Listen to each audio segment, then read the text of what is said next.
Everyone, हम class 7 maths chapter 3 कर रहे थे जिसका नेम था डेटा हैंडलिंग और स्ट्रिक्टली हम न्यू बुक के अकॉर्डिंग कर रहे हैं। देखिए, हमने एक्सरसाइज 3.3 कंप्लीट करना स्टार्ट किया था जिसकी प्रीवियस वीडियो में हमने क्वेश्चन नंबर 3 तक कंप्लीट कर लिया है। आज हम देखेंगे क्वेश्चन नंबर 4 और उसके आगे के क्वेश्चन। देखिए, क्वेश्चन नंबर 4 में है क्या, सबसे पहले हम ये देख लेते हैं। The performance of a student in first term and second term is given. तो एक क्लास है जिसमें फर्स्ट टर्म और सेकेंड टर्म में कितने मार्क्स आए पर सब्जेक्ट, वो गिवन है हमारे लिए इस टेबल में। Draw a double bar graph choosing appropriate scale and answer the following. कह रहे हैं कि इसका डबल बार ग्राफ बनाओ। अभी 1 to 3 क्वेश्चन में हमने बार ग्राफ्स के बारे में पढ़ा है। अब उसी का एक और अलग फॉर्म है जो कि है डबल बार ग्राफ। ये हमें इस टेबल को यूज करके, ये डाटा जो गिवन है इसको यूज करके हमें क्या बनाना है, डबल बार ग्राफ बनाना है। देखिए कैसे दिया हुआ है, एक हमारे लिए दिए हुए हैं सब्जेक्ट्स और फिर हमारे लिए दिए हुए हैं मार्क्स। क्लियर, फिर हमारे लिए क्या दिए हुए हैं, मार्क्स, सब्जेक्ट और मार्क्स। अब इनको यूज करके हमें क्या बनाना है, डबल बार ग्राफ बनाना है। डबल बार ग्राफ बनाने के लिए हमें क्या चाहिए रहता है, एक स्केल चूज करना रहता है, क्योंकि हमें करना क्या रहता है कि ये सारे जो नंबर्स हैं ये उस ग्राफ पर मेंशन करने रहते हैं या प्लॉट करने रहते हैं। तो कुछ हमें अपनी कन्वीनियंस के अकॉर्डिंग एक स्केल चूज करना रहता है कि स्केल मीन्स होता है बेसिकली हम कितना गैप लें दो नंबर के बीच में। जैसे अगर मैं ये इस तरीके से ग्राफ बनाता हूं तो मैं अगर 10-10 का गैप लेता हूं तो 10, 20, 30, 40, तो ये मेरा स्केल क्या हो जाएगा, स्केल हो जाएगा 1 unit is equal to 10 marks. इस तरीके से, आर यू गेटिंग दिस? तो ये स्केल कहलाता है और ये हम ऑलरेडी डिस्कस कर चुके हैं प्रीवियस क्वेश्चंस में। अब हमें करना क्या है कि सोचना है कि हम कितना गैप लें पर्टिकुलरली हर मार्क्स को प्लॉट करने के लिए। क्लियर, तो अगर हम यहाँ पे ध्यान से देखें, तो सबसे बड़ी वैल्यू आपको बस कुछ बहुत जल्दी से आप फाइंड आउट करने लग जाएंगे जैसे ही आप खुद से सॉल्व करेंगे क्वेश्चंस। तो आपको कोई ज्यादा टाइम नहीं लगेगा स्केल को चूज करने के लिए। मैं देख रहा हूं कि सबसे कम जो वैल्यू मुझे जहां तक दिख रही है वो है 67। क्लियर, 67, और सबसे बड़ी जो वैल्यू दिख रही है वो मुझे 95 दिख रही है। और इसी तरीके से इन सब के बीच में ये सारी वैल्यूज लाई कर रही हैं।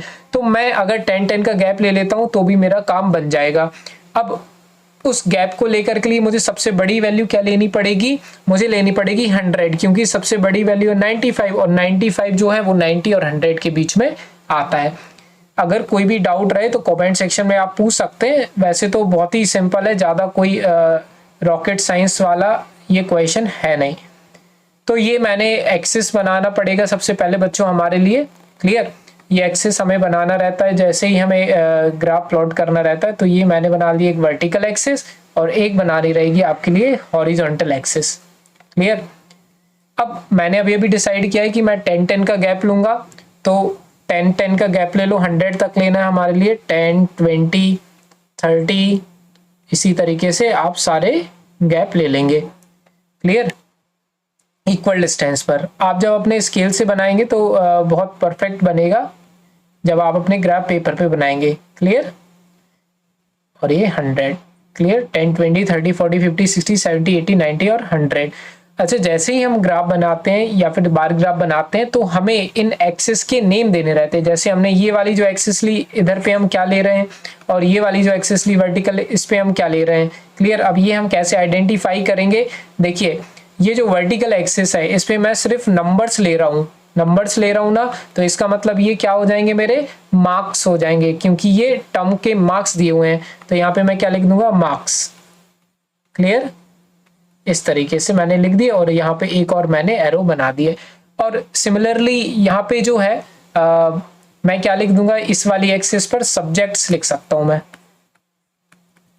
क्योंकि यहाँ पे मैं बताऊंगा सब्जेक्ट्स कौन कौन से। अब थोड़ा सा ध्यान से देखोगे, सबसे पहली वाली एक्सिस पर आ जाओ। सबसे पहले इंग्लिश है। क्लियर, सबसे पहला है मेरा इंग्लिश। इंग्लिश में हम पहले बनाएंगे टर्म 1 के मार्क्स। क्लियर, टर्म 1 में आए हैं 67 मार्क्स। अब 67 जो है वो कहां पर है मेरा, 67 जो है वो 60 और 70 के बीच में बनेगा, है ना, लेकिन 70 के थोड़ा सा ज्यादा क्लोज रहेगा मेरा, क्योंकि ये 67 है। तो इस तरीके से हमने बना दिया ये बार ग्राफ, किसका, टर्म 1 वाला। क्लियर है, ये बना दिया मैंने 67 का, ये टर्म 1 का हो गया। अब मुझे टर्म 2 का भी बनाना है, और टर्म 2 में कितने मार्क्स थे उसके, 70 मार्क्स थे, मतलब लगभग 67 और 70, थोड़ा सा ऊपर और आएगा। अब आप थोड़ा सा ध्यान से देखेंगे, जो मुझे 70 बनाना है, जो मुझे 70 बनाना है, वो मैं क्या करूंगा, थोड़ा सा इसी से अटैच करते हुए ऊपर ले जाऊंगा, क्योंकि 70 मेरा लगभग यहाँ पर आ रहा है। क्लियर? तो मैं थोड़ा सा इसी से अटैच करते ऊपर लेकर, अटैच करते हुए लेकर के जाना, अलग अलग नहीं बना देना, अगर अलग अलग बना दिया तो गलत हो जाएगा। क्लियर? और इससे मैंने ये नीचे ड्रॉ कर दिया। क्लियर? अब इसको हम डिफरेंशिएट कैसे करेंगे कि टर्म 1 वाला कौन सा है और टर्म 2 वाला कौन सा है, तो ये हमारी खुद की अंडरस्टैंडिंग होती है। मैं क्या कर रहा हूँ, टर्म 2 वाले को शेड कर देता हूँ, टर्म 2 वाले को मैं क्या कर रहा हूँ, ऐसे शेड कर रहा हूँ, ताकि मुझे दोनों बार ग्राफ अलग अलग देखने को मिले। क्लियर? ये मैंने टर्म 2 वाले को क्या कर दिया, इस तरीके से शेड कर दिया। Are you getting this? तो जब मैंने शेड किया तो मुझे ऊपर मींस एम्प्लाइज या फिर बताना पड़ेगा कि मैंने किस तरीके के ग्राफ को टर्म 1 लिया और किस तरीके के ग्राफ को टर्म 2 लिया है। तो यहाँ पे मैं देखिए मेंशन भी कर देता हूँ, जब मैंने ऐसे ब्रैकेट्स लिए जिसमें शेड नहीं किया है, तो ये है टर्म 1, ये है टर्म 1, और वो ग्राफ जिसमें मैंने क्या किया है, शेड किया है, वो कौन से मार्क्स है, टर्म 2 के मार्क्स है। क्लियर? अच्छा, इसके अलावा मुझे क्या करना रहेगा, स्केल भी लिखना रहता है, तो मैं चलो स्केल भी लिख देता हूं। मैं स्केल मैं थोड़ा सा इस साइड लिख देता हूं। स्केल मीन्स कितने कितने का गैप लिया हमने। तो मैंने अगर एक यूनिट की बात करें तो उसका कितना गैप है, इज इक्वल्स टू 10 मार्क्स, क्योंकि मैंने 10 का गैप लिया ना, 1 यूनिट इक्वल्स टू 10 मार्क्स। तो ये कुछ ऐसी इंफॉर्मेशन है जो आपको ग्राफ पर लिखनी रहती है फ्री स्पेस में। क्लियर? इससे अब यहाँ पे हमें एक और बात यहाँ मेंशन करनी पड़ेगी कि ये जो मैंने बनाया है bar graph, double bar graph, ये किस सब्जेक्ट का लिया है, ये मैंने इंग्लिश सब्जेक्ट के लिए। तो यहाँ पे मैं क्या लिख दूंगा, इंग्लिश लिख दूंगा। यहाँ पे हमें लिखना पड़ेगा इंग्लिश। क्लियर? तो इसमें कोई भी डाउट रहे तो कमेंट सेक्शन में आप पूछ सकते हैं, ये बेसिक सी बात है जो कि आपको करना है। अब आ जाओ टर्म 2 पर। क्लियर? बेसिकली फर्स्ट इंग्लिश हो चुका है, हिंदी पे आ जाओ। जब हम हिंदी देखते हैं तो देखिए, हिंदी में पहले टर्म में 72 और 65, तो 72 और 65 हमें लेकर के चलना है, 72 और 65। तो अगर मैं 72 देखूं तो 72 जो है 70 से थोड़ा सा ऊपर आएगा, लगभग इधर जो मैंने ये रेड लाइन से मेंशन किया है, तो इसी को बेस मानते हुए मैं इधर पे इस तरीके से बना देता हूँ। तो ये मैंने 72 बना दिया। और दूसरा जो टर्म 2 में आए हैं 65 मार्क्स उसके, तो 65 मेरा 60 और 70 के बीच में आएगा, लगभग इधर आएगा। क्लियर? तो मैं उसको इस तरीके से बना देता हूँ। क्लियर? और ये मैं इरेज कर दूंगा, ये क्योंकि मैंने रेफरेंस के लिए लिया था। और हम टर्म 2 को क्या कर रहे हैं, शेड कर रहे हैं, तो टर्म 2 को क्या कर लो, शेड कर दो इस तरीके से। क्लियर है?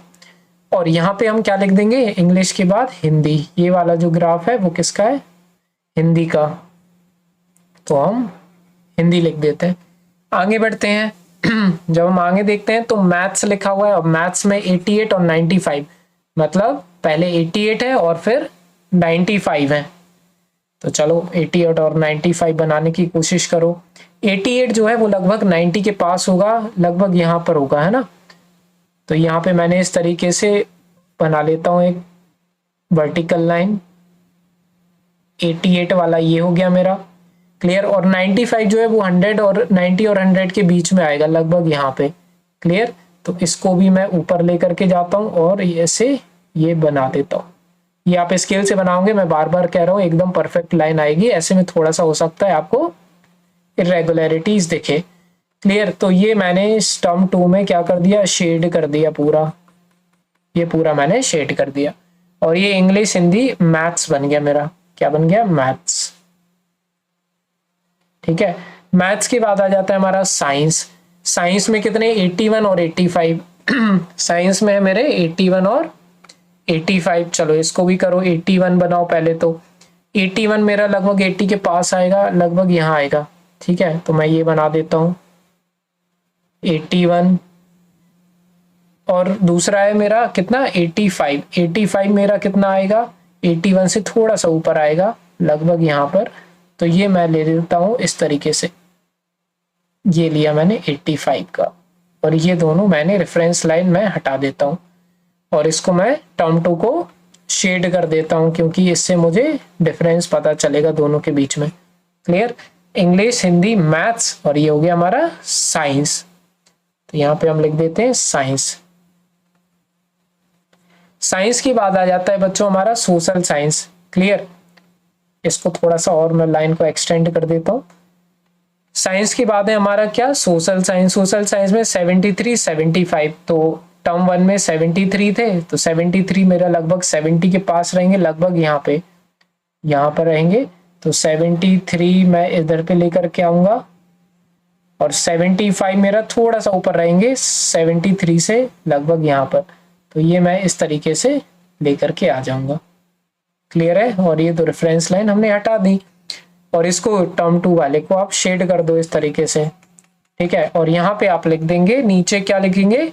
Social science, S dot science. ठीक है? ये साइंस भी अब ठीक है। तो ये बच्चों हो गया हमारा क्या? Graph complete. इस तरीके से आपको क्या करना है? अपना ग्राफ बनाना है। बच्चों ये क्वेश्चन एटलीस्ट आपका कम से कम 3 मार्क्स का तो रहना ही चाहिए, और 5 मार्क्स का भी ये क्वेश्चन आपका इजीली आ सकता है। क्लियर? तो 3 to 5 मार्क्स के बीच में ये क्वेश्चन आपके रहने वाले हैं, तो इन क्वेश्चंस को बहुत अच्छे तरह से आपको कवर आउट करने हैं। अब हम आ जाते हैं इसके पार्ट्स पर। तो फर्स्ट पार्ट में लिखा है, in which subject has the child improve his performance the most. तो कह रहे हैं कि बताओ किस सब्जेक्ट में स्टूडेंट ने सबसे अपने आप को इम्प्रूव किया है, किस सब्जेक्ट में उसने सबसे मींस टर्म 1 में कम आए हो मार्क्स और टर्म 2 में ज्यादा आए हो, और किस सब्जेक्ट में उसने सबसे ज्यादा इम्प्रूव शो किया है। तो ये हम कैसे फाइंड आउट करेंगे? हमें निकालना रहेगा इन दोनों मार्क्स के बीच का डिफरेंस। क्लियर? ये मैं थोड़ा सा यहाँ रबर के तौर पर इसको आप देखते रहेंगे टेबल को। 67 और 70 के बीच में 3 का डिफरेंस है। ठीक है? 70 और 67 को माइनस करोगे 3, मतलब इसमें 67 आए थे टर्म 1 में, इसमें 70 आ गए। क्लियर? अब इसके बाद हम आ जाएं इस पे, तो हिंदी में तो उसके कम हो गए मार्क्स, तो इसको तो वैसे भी लिखने की जरूरत नहीं है, लेकिन अगर आप फिर भी लिखना चाहो तो उसके कितने कम मार्क्स हो चुके हैं? फर्स्ट टर्म में 72 थे और टर्म 2 में 65 मार्क्स हो गए, मतलब उसके मार्क्स कम हो गए। मार्क्स उसके कितने कम हो गए? 7 मार्क्स कम हो गए। तो मैं एक काम करता हूँ, -7 लिख देता हूँ क्योंकि उसके कम हुए हैं मार्क्स। इसी तरीके से मैथ्स की अगर हम बात करें तो मैथ्स में उसके 88 थे, फिर 95 हो गए, मतलब उसके मार्क्स क्या हो गए? बढ़ गए हैं। तो इन दोनों के बीच का जो डिफरेंस है, इन दोनों को माइनस करोगे तो आपका आ जाएगा 7। कितना आ जाएगा? 7। लेकिन वो जो 7 आएगा वो +7 आएगा। क्यों? क्योंकि उसके मार्क्स हमारे इंप्रूव हुए हैं, बड़े हुए हैं। इसी तरीके से साइंस की बात करेंगे तो टर्म 1 में 81, टर्म 2 में 85, मतलब उसके मार्क्स टर्म 2 में ज्यादा आए हैं। और कितने ज्यादा हैं? 4 ज्यादा आए हुए हैं। 81 और 85 को माइनस करोगे तो 4 आएगा। इसी तरीके से सोशल साइंस में भी उसके मार्क्स बढ़े हैं। 73 थे टर्म 1 में, 75 आए टर्म 2 में, मतलब 2 मार्क्स उसके बढ़ गए हैं। तो ये सब हमने लिख दिया। अब देख लो जरा, सबसे ज्यादा किस में मार्क्स उसके इंप्रूव हुए? सबसे ज्यादा मार्क्स उसके किस सब्जेक्ट में इंप्रूव हुए? तो वो हुए हैं उसके मैथ्स में। किस में हुए? मैथ्स में। इधर पे भी 7 है, लेकिन वो 7 नेगेटिव में है। हिंदी में मार्क्स कम हुए हैं, हमें इंप्रूव वाले लिखने हैं। इंप्रूव मतलब मार्क्स बढ़े हुए हों। तो मैथ्स में उसके सबसे ज्यादा मार्क्स इंप्रूव हुए हैं, तो हम यहाँ पे क्या लिख देंगे? फर्स्ट वाले का आंसर ऑफ फर्स्ट पार्ट सिर्फ मैथ्स सब्जेक्ट लिख सकते हैं, मैथ्स। क्लियर? तो ये हमारा हो गया फर्स्ट वाले का आंसर। अब इसके बाद देख लेते हैं, in which subject is the improvement the least. किस सब्जेक्ट में इंप्रूवमेंट उसका सबसे कम हुआ है? अब देखो, इन्होंने बोला है कि इंप्रूवमेंट बताना है। देखना ध्यान से, इंप्रूवमेंट मतलब मार्क्स बढ़े हैं। तो बेसिकली ये हमसे पूछ रहे हैं कि सबसे कम मार्क्स किस सब्जेक्ट में बढ़े हैं, सबसे कम मार्क्स किस सब्जेक्ट में बढ़े हैं। अगेन मैं बोलता हूँ, हिंदी में मार्क्स कम हुए हैं, तो ये इंप्रूवमेंट वाली तो बात क्राइटेरिया ही से बाहर है हिंदी। क्लियर? अब सबसे कम मार्क्स आप देखेंगे तो देखो, सोशल साइंस में उसके इंप्रूव हुए हैं सिर्फ 2 मार्क्स। क्लियर? जबकि इंग्लिश में 3 और साइंस में 4 मार्क्स। तो सबसे कम जो हुए इंप्रूवमेंट वो हुआ है सोशल साइंस में, और सबसे ज्यादा मैथ्स में। तो हम सोशल साइंस लिख देंगे सेकंड पार्ट का आंसर। क्लियर? Social science. ये हो गया हमारा सेकंड पार्ट कंप्लीट। अब हम आ जाते हैं थर्ड पार्ट पे। Has the performance gone down in any subject, कह रहे हैं कि क्या किसी सब्जेक्ट में परफॉर्मेंस डाउन भी गया है, कम भी हुआ है परफॉर्मेंस। तो बहुत ही आसानी से हमें पता चल रहा है कि हाँ एक सब्जेक्ट में उसका परफॉर्मेंस नीचे गया है, वो है हिंदी सब्जेक्ट। हिंदी सब्जेक्ट में उसके 7 मार्क्स कम हुए हैं। तो हम क्या लिख देंगे थर्ड वाले में, यस इन हिंदी सब्जेक्ट, बस इतना लिख देना है आपके लिए। Clear? In Hindi subject his performance gone down भी लिख सकते हो, बस इन हिंदी सब्जेक्ट भी लिख सकते हो। तो बस इतना कर देना है आपको। क्वेश्चन नंबर 4 में आपको बार ग्राफ बना देना और तीनों के आंसर लिख देने हैं। अब इसके बाद देखेंगे क्वेश्चन नंबर 5 हम नेक्स्ट वीडियो में। सारी वीडियोस की लिंक डिस्क्रिप्शन में मिलेगी, प्लेलिस्ट बनी हुई है, उस प्लेलिस्ट पर लिंक पर क्लिक करेंगे, आपकी सारी वीडियोस ओपन होगी और उन सारी वीडियोस को आप एक साथ कवर आउट कर सकते हैं, चैप्टर आप कंप्लीट कर सकते हैं। बाकी कोई भी डाउट रहे कमेंट सेक्शन में पूछे, किसी भी सब्जेक्ट में किसी भी टॉपिक में डाउट रहे आप बिल्कुल पूछिए, आपका 100% डाउट क्लियर होगा। मिलते हैं बच्चों नेक्स्ट वीडियो में, बाय।